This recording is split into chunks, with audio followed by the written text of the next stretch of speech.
Je vais vous décrire les différentes techniques chirurgicales les plus utilisées dans la chirurgie de l'aorte ascendante. Anatomiquement, l'aorte ascendante fait suite au ventricule gauche et elle peut être subdivisée en trois segments. Le segment initial, qui est un segment renflé, prend le nom de sinus de Valsalva. On va y retrouver l'origine de la valve aortique ainsi que l'origine des artères coronaires. Il s'ensuit l'aorte tubulaire, encore appelée aorte supracoronaire, car localisée au-dessus de l'insertion des artères coronaires. La partie distale prend le nom de crosse aortique et on va y retrouver l'origine des artères à destinée cérébrale et des membres supérieurs. Les pathologies les plus fréquemment rencontrées au niveau de l'aorte ascendante sont les anévrismes. Ces anévrismes peuvent intéresser chaque segment d'aorte. Il peut donc s'agir d'un anévrisme de l'aorte tubulaire, pour lequel la chirurgie pourrait consister en un remplacement isolé de cette aorte tubulaire, mais ils peuvent être aussi associés à des anomalies de la valve aortique et il serait donc nécessaire de procéder à un remplacement de la valve aortique associé au remplacement de l'aorte tubulaire. Enfin, dans le cadre des anévrismes des sinus de Valsalva, encore appelés anévrismes de la racine aortique, en fonction de l'état de la valve aortique, celle-ci devra être changée, mais il est aussi possible de la conserver si elle fonctionne bien.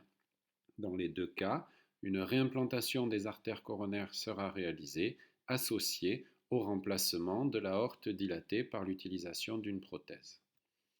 Pour porter une indication opératoire de chirurgie de l'aorte ascendante, il faut requérir d'un certain diamètre au niveau de cette aorte. Si les diamètres sont supérieurs à 55 mm, cela devrait porter normalement une indication d'emblée de chirurgie.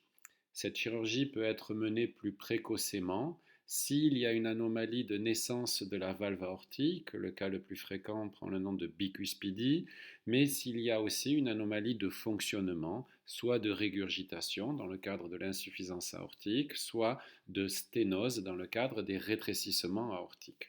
Enfin, s'il existe une croissance rapide de ces anévrismes ou si le patient est atteint d'une anomalie du tissu élastique comme dans le cadre des maladies de Marfan, il est souhaitable d'envisager une chirurgie plus précocement pour éviter tout risque de complications.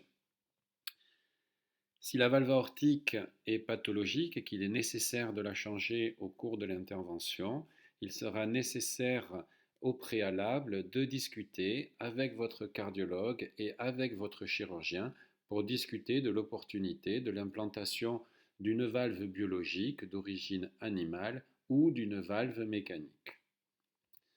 La procédure est réalisée sous anesthésie générale. Elle nécessite comme voie d'abord l'ouverture du sternum, donc une sternotomie, qui nous permettra d'accéder directement au cœur et de retrouver la partie dilatée de l'aorte. Cette intervention sera menée sous circulation extracorporelle et il sera nécessaire d'arrêter le cœur le temps de la réparation. Si vous êtes donc atteint d'un remplacement de l'aorte tubulaire, la chirurgie consistera en un remplacement en lieu et place de cette aorte par l'utilisation d'une prothèse en dacron. Si la valve aortique est pathologique et de manière associée à ces anévrismes tubulaires, la chirurgie consistera en un remplacement de la valve aortique, ici avec l'exemple d'un substitut biologique, associé au remplacement de l'aorte tubulaire par une prothèse, le plus souvent en dacron.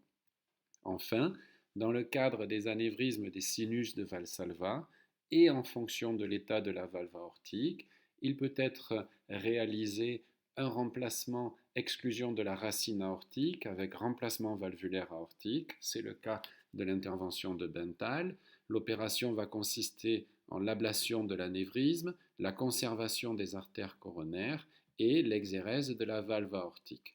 Il va s'ensuivre un temps de reconstruction, ici pour exemple l'utilisation d'un tube valvé biologique qui sera suturé au niveau de la partie initiale de l'aorte. Les artères coronaires seront ensuite réimplantées et la continuité vasculaire sera assurée par une suture entre cette prothèse et l'aorte ascendante. Si la valve aortique fonctionne bien, il n'y a pas lieu de la changer. On va réaliser un remplacement de la racine aortique avec conservation valvulaire aortique. On parle d'une intervention de David. Cette chirurgie est assez proche de l'intervention de Bentall, mais elle diffère car la valve ne sera plus changée, mais conservée. Le premier temps consistera à implanter une prothèse en dacron à la sortie du ventricule gauche, au niveau de la chambre de chasse, puis à l'intérieur de cette prothèse, la valve native sera suturée. Il s'ensuivra une réimplantation des artères coronaires et une restitution de la continuité vasculaire par une anastomose directe entre cette prothèse en dacron et l'aorte ascendante. À la fin de l'intervention, que la valve ait été changée ou réparée, il y aura toujours un contrôle par échocardiographie, ce qui nous permettra de vérifier le bon fonctionnement de la valve, mais aussi le bon fonctionnement du ventricule. Cette chirurgie va nécessiter globalement 2 nuits en unité de réanimation. Il s'ensuivra une semaine d'hospitalisation et enfin 3 semaines de réadaptation qui vous permettront de mieux récupérer de cette intervention. Le suivi cardiologique sera indispensable au décours, aussi bien pour suivre une valve éventuellement conservée, mais aussi une valve changée. Il sera nécessaire d'éradiquer tous les foyers infectieux, notamment dentaires, ORL ou cutanés, du fait du risque d'infection au niveau de la valve opérée. Enfin, si un substitut mécanique a été implanté, il sera nécessaire de suivre régulièrement le traitement anticoagulant pour éviter toute thrombose de la valve mécanique implantée. Je vous remercie.